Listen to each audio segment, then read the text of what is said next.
you want to throw off. I mean, I just don't go. They write books and all this stuff. Yeah, so the Enki-Enlil narrative, that's another one I'm suspicious of, just like the Anunnaki narrative I'm suspicious of.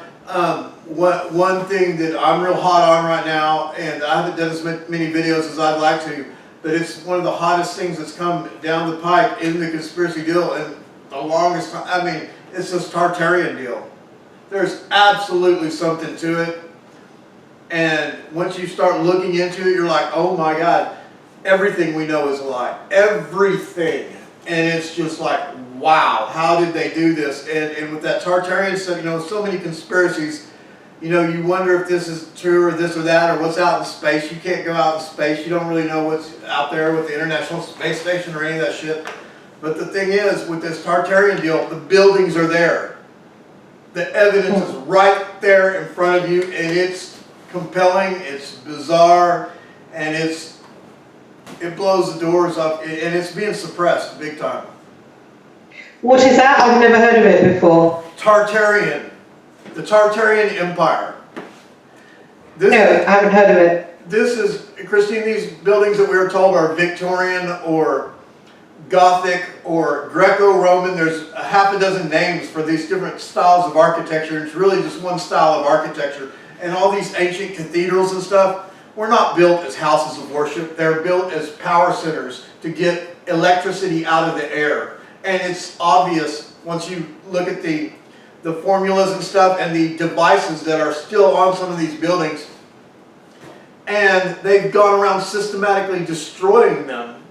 And that's what the purpose of World's Fairs are. World's Fairs are so preposterous.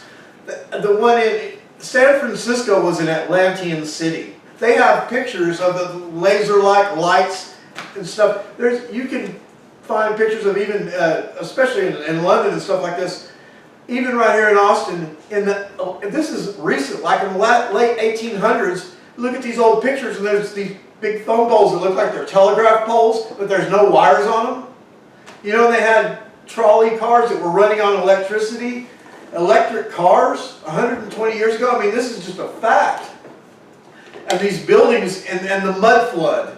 You know, when you watch these shows like Seinfeld and Friends, when they're coming out of their brownstone in New York City and they start walking down the street, well, there's apartments right down there below them, like where the people are down below the ground. And, you know, like when it rains, it's going right on their door or something like that. And that doesn't make sense. Why would they build buildings like that? And the answer is they didn't. They didn't build buildings like that, but that is a worldwide phenomenon. There has been a mud flood. In other words, they have used these, New York City, Detroit, Chicago, Spokane, Seattle, San Francisco, all of these cities were not so much founded as they were excavated. And then you go back and look at these old pictures. Have you ever wondered when you look at one of these really old pictures and you see all these big, you know, Washington, D.C. and everything, and like there's only 2 or 3 people and a horse? You know what I mean? Where are all the people? And then there's the concept of these orphan trains. They sent orphans all over the world. This was done by the India East Company and the Spanish flu of the early 1800s. All that stuff was highly suspect. There was cataclysms that almost wiped out the entire human race, and it wasn't the Spanish flu, or it wasn't what they say it was. And what was the Spanish flu? It was something in the 1800s. It just killed millions of people. No, I meant, what are you saying it actually was? It was a mud flood. These buildings, even in London, there's a perfect example in London, there's a whole city below there. Well, how did all the dust just collect up and they said, well, we'll ignore this dust until it like filled up several stories of a building? No, that stuff happened overnight. And there's stains on these buildings. This is a worldwide phenomenon. I encourage you to look into it. It's bizarre. Oh, okay, I will. Oh, it's interesting. Our entire history was a lie. And this is a high technology that human beings had, and I'm not talking about like 10,000 years ago with the Atlantis. We're talking 200 years ago. And they even going back and look at some of the film and the pictures, everyone was really wearing really nice clothes. The more I look into this Tartarian deal, the more I'm just blown away. I mean, it's the secret is right there. They wanted to kill these Tartarians, which was a country just like Russia, France, everybody had heard of it. They erased this country from existence, except it's still, they couldn't get rid of it completely.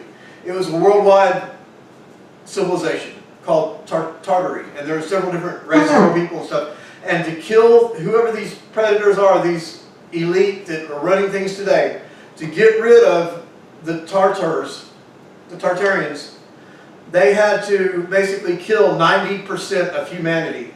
And they were more than willing to do that. And that's exactly what they did. And that's why almost no one that you know, or anyone that I know, knows their family history going back past about 150 years or so. Have you ever wondered about that? It's weird, isn't it? Yeah. It's a lot of shit. All these things that you kind of thought were weird and maybe made a mental note about it, when you start looking at the Tartarian stuff, it all comes together. And you're just like, whoa! We've been lied to about everything.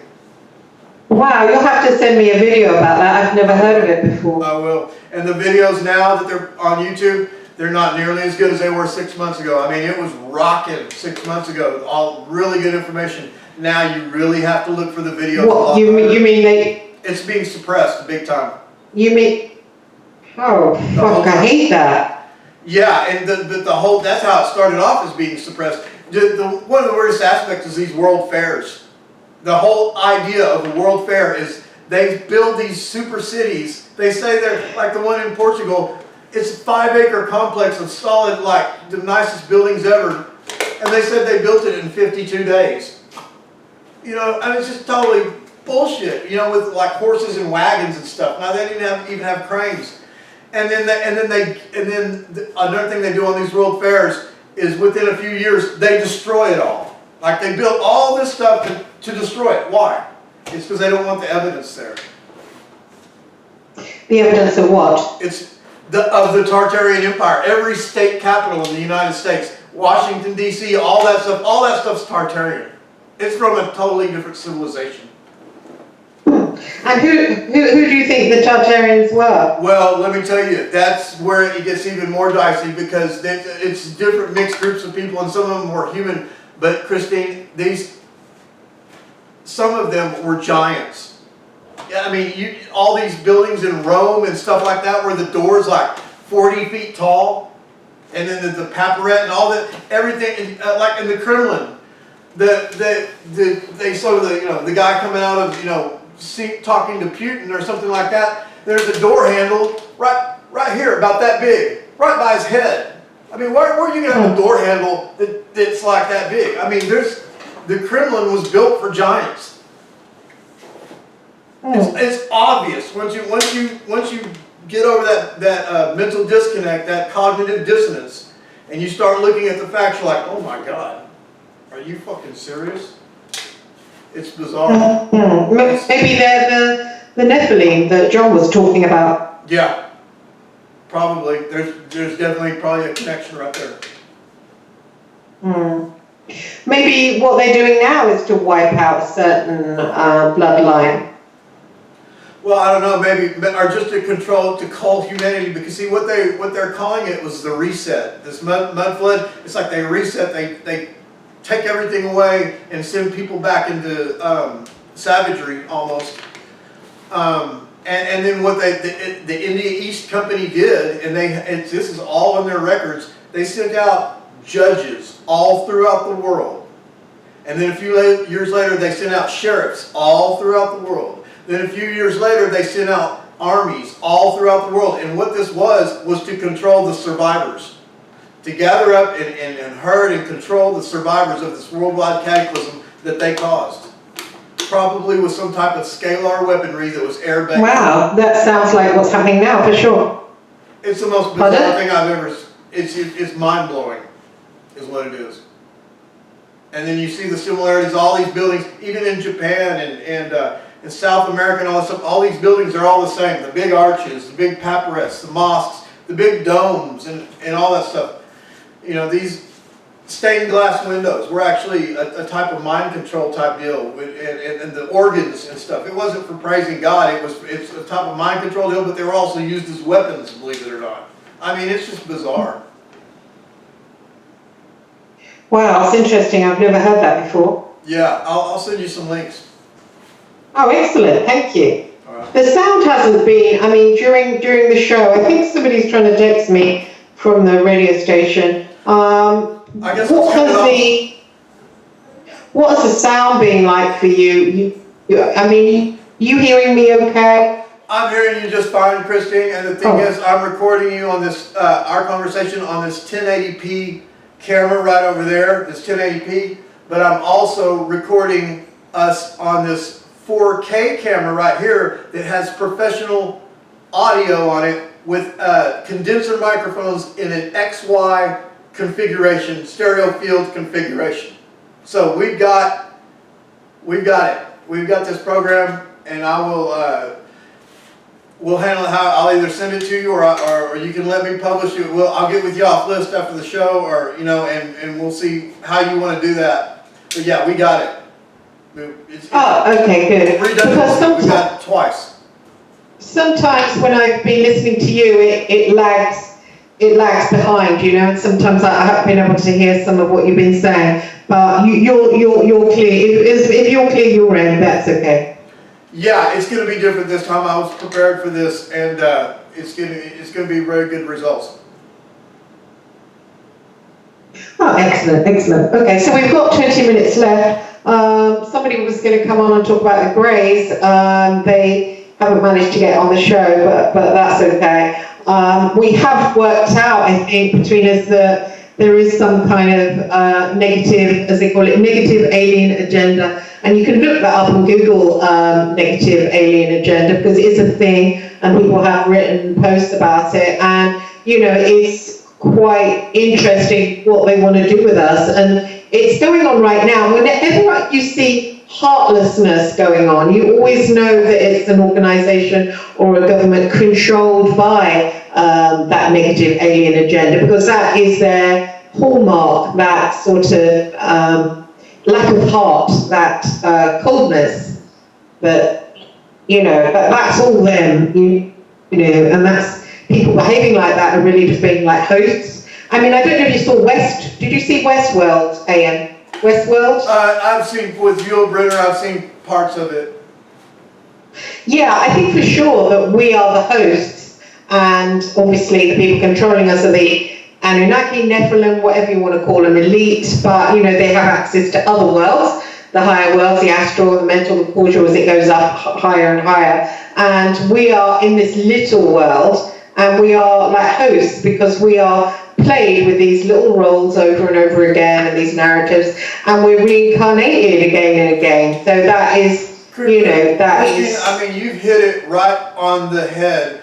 And Rudolf Steiner talks about this, and I've done some videos about it recently. But yes, we are, every man, woman, and child on the planet is host to two Mephistophelian doppelgangers, is what Rudolf Steiner calls them. And they come into you right before you're born, and they leave right before you die.